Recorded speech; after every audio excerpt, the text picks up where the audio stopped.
Okey, sekarang kita tengok macam mana nak cari limit dengan menggunakan finding a limit by rationalizing, ataupun kalau awak familiar, kadang-kadang ia juga disebut sebagai conjugate. Okay, if a rational function in radical form, yang ni kita panggil radical, square root of 4, square root x plus 4, our strategy to find the limit is by using rationalizing method.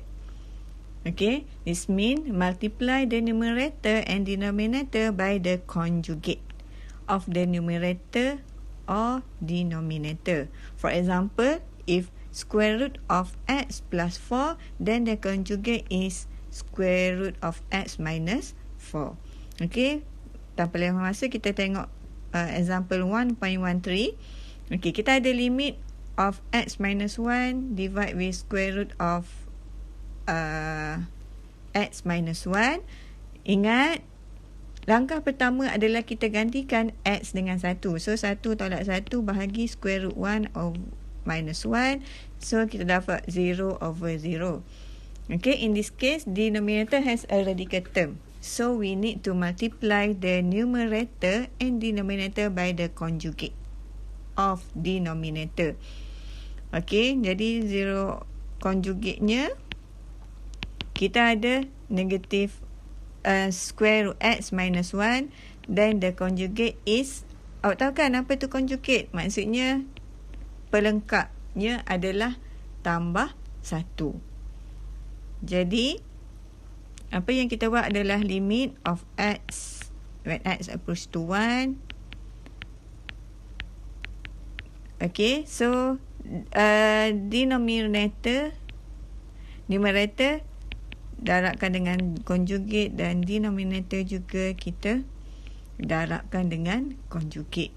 Jadi bila darabkan dengan conjugate, kita akan dapat macam mana bila extend, yang atas rasa tak perlu extend, just leave it like that. So x minus 1 square root x plus 1 divide with yang bawah, bila darab conjugate kita akan dapat x tolak 1. Awak tahu kan macam mana nak expand ni? Okey, yang ni darabkan dengan ni, darabkan dengan yang ni, kemudian yang satu ni darabkan dengan ni. So kalau awak kembangkan akan dapat x minus 1. Okey, so simplify,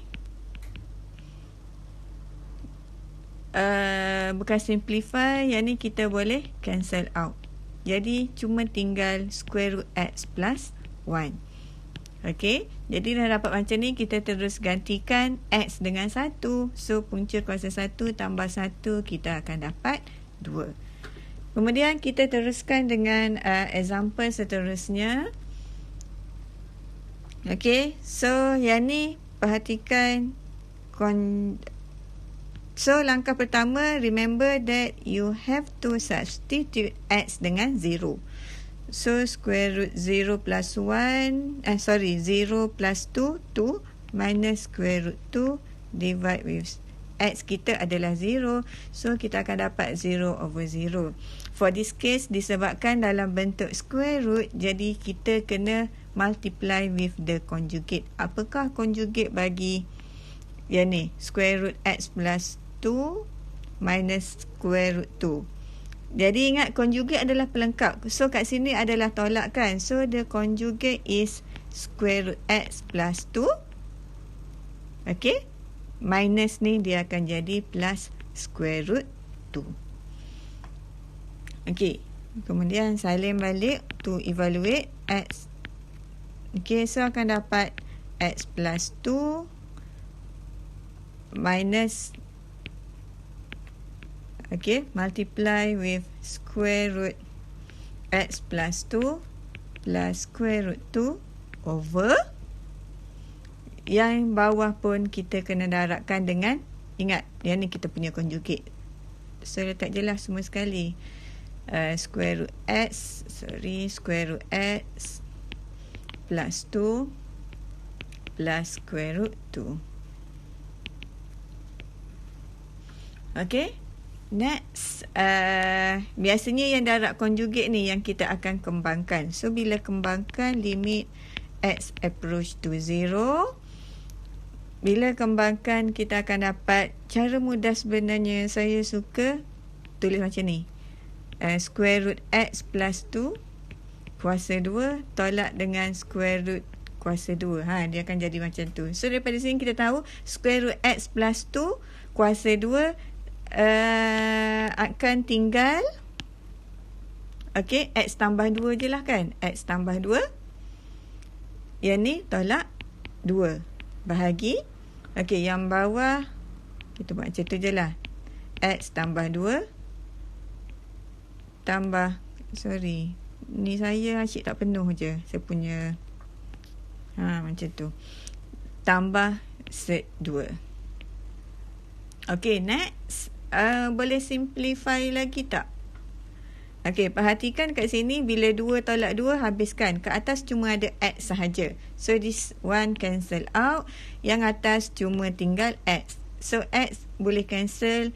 Jadi, yang atas cuma ada limit x approach to 0, 1 over square root x plus 2 plus set 2. Kat sini, perhatikan bila kita gantikan nilai x dengan kosong, baru tanda limit ni kita tak tulis. So, akan jadi 1 per square root kosong tambah 2 tambah square root 2. Jadi, akan dapat 1 per 2 punca kuasa. Macam ni kan? Saya dah skip dah yang solution dalam ni. So, akan dapat square root 2 tambah square root 2. Jadi, 1 per 2 set 2.